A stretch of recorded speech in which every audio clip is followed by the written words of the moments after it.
Mesdames, mesdemoiselles et messieurs, regardez-moi Alassane. Dramane Ouattara est méchant.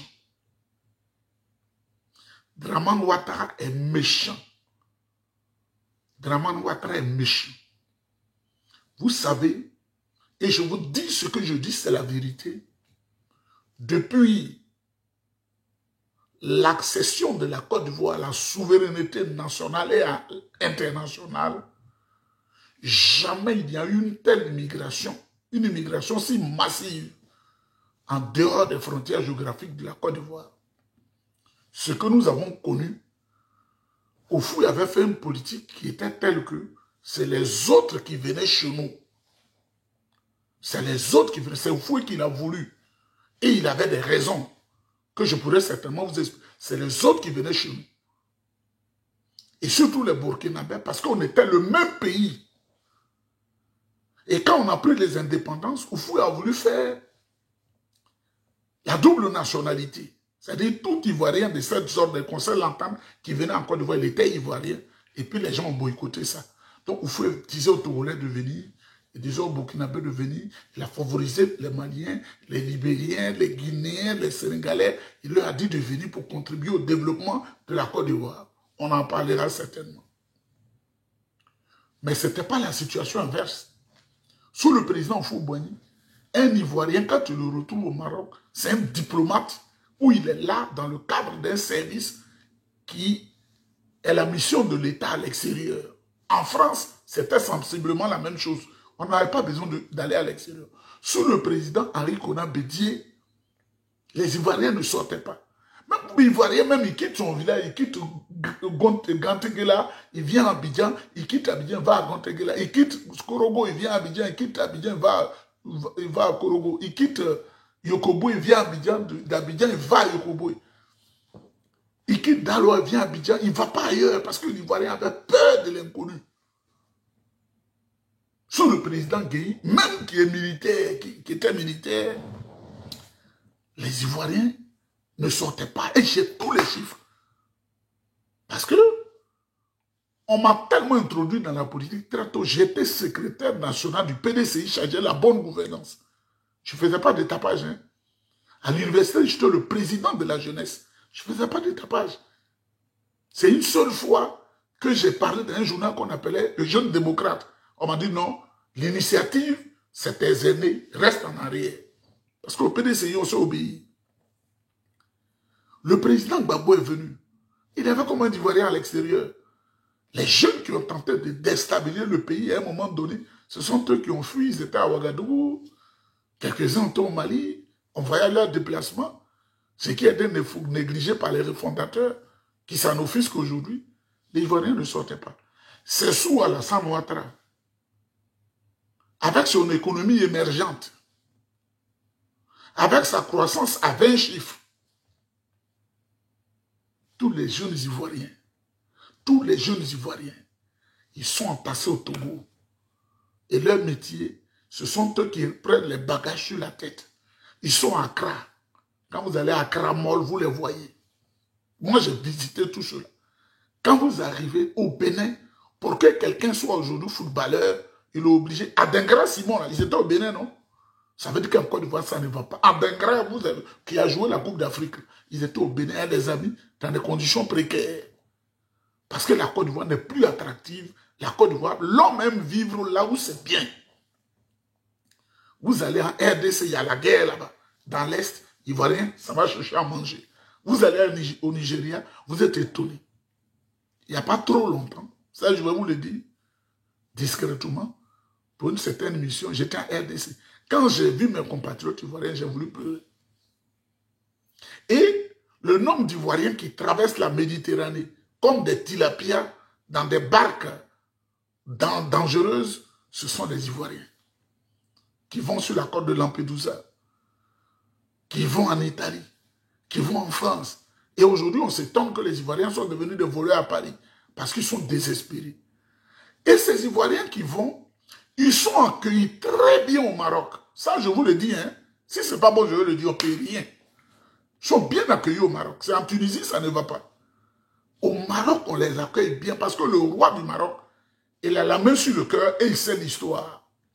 Quand il était petit, il séjournait chez le président Faure-Boigny à Abidjan pendant des moments, des longs moments. Comme le président Faure du Togo, il a fait l'école à Abidjan, qu'on dit au lycée classique. Vous n'êtes pas au courant de tout ça. Moi, j'étais au Togo, j'étais ami à la famille de Faure. On m'a tout dit. Tout. Même ils ont oublié mon nom, ivoirien. Ivoirien. Notre président, il a fait l'école chez vous. Hein. Il était au maire du vieux Abdoulaye Diallo. Il a dit, il faut le garder. Il a fait l'école et puis son papa l'a fait partir en France et ensuite aux États-Unis. Mesdames, mesdemoiselles et messieurs, les Ivoiriens sont des milliers et des milliers. Des dizaines de milliers au Maroc. Et ils cherchent leur pain dans des conditions difficiles. Le roi ferme les yeux parce que Hassan II, qui était son papa, et Oufou était comme ça. Quand Oufou construisait la basilique, c'est Oufou qui a motivé le roi Hassan II à construire une mosquée à la gloire de Dieu. Et il a fait, Oufou a fait la basilique. Donc ils étaient liés. Donc son père qui est là maintenant, les Ivoiriens, il a dit, les Ivoiriens sont mes frères. Vous savez qu'il était comme ça avec Ambak, Ahmed Bakayoko. Ils n'ont jamais dérangé les Ivoiriens. Et pourtant, au Maroc, on dérange les autres nationalités qui viennent sur leur sol. Mais quand on dit tu es Ivoirien, tu es pareil. Alassane Ouattara a fait une note avec ses hommes. Draman Ouattara a fait une note. Draman, le satrape reptilien, a fait une note pour dire de mettre un visa là-bas pour chasser les Ivoiriens. Voilà, émergence à 20 pieds. Là. D'ailleurs, ils ont peur du mot émergence maintenant. Ils ne peuvent plus dire émergence. Ils parlent d'autre chose.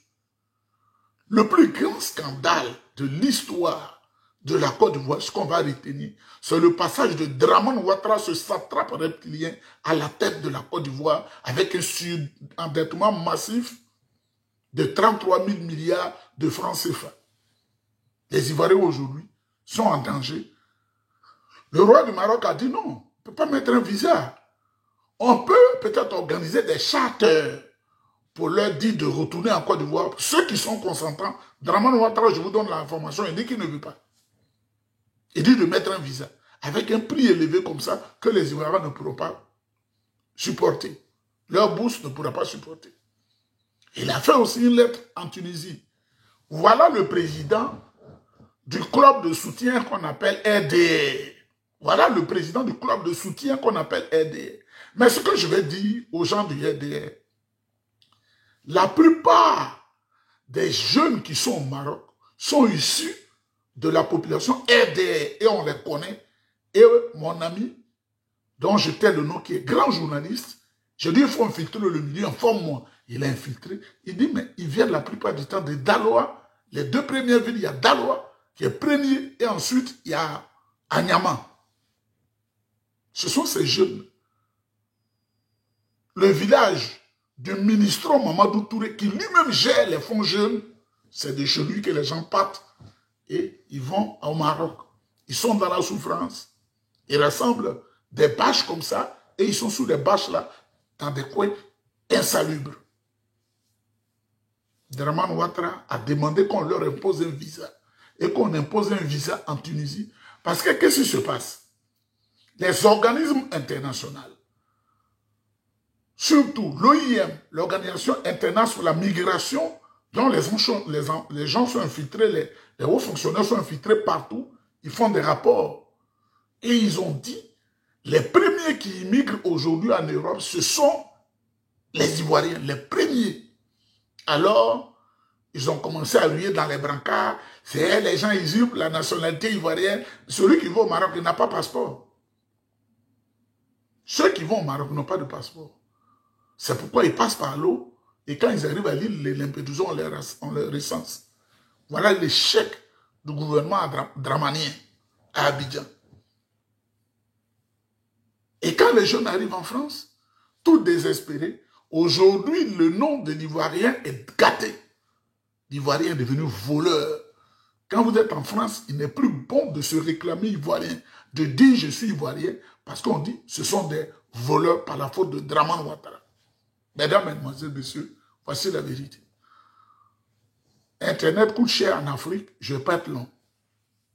C'est pourquoi il faut dégager Draman Ouattara et ses hommes du pouvoir Ce sont des tueurs spécialistes, des assassinats ciblés.